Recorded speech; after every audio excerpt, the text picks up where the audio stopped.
Hello everyone and welcome back to PHYMICS. Today we are solving a classic train problem. The problem states, a train travels 90 km. The condition is, if we increase the speed by 15 km per hour, the journey takes 30 minutes less. We need to find the original speed. Let's start by defining our unknown. Let the original speed of the train be x km per hour. We know that time equals distance over speed.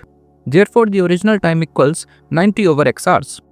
The new time with the faster speed is 90 over x plus 15 hours. The problem says the new time is shorter. So the difference between the original slow time and the new fast time is 30 minutes.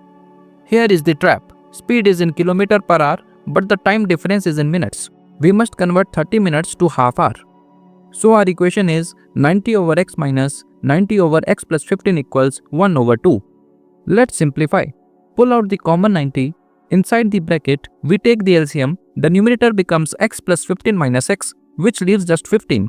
The denominator is x into x plus 15. Now we multiply the numerator, that is 90 times 15 gives us 1350.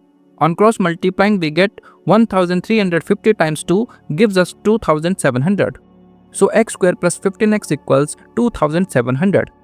On rearranging we get our quadratic equation as x square plus 15x minus 2700 equals 0.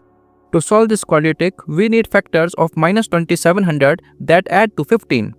A quick check tells us that they are 60 and minus 45.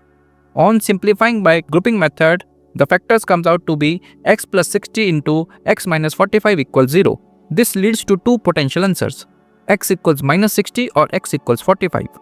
Since speed cannot be negative, we reject minus 60.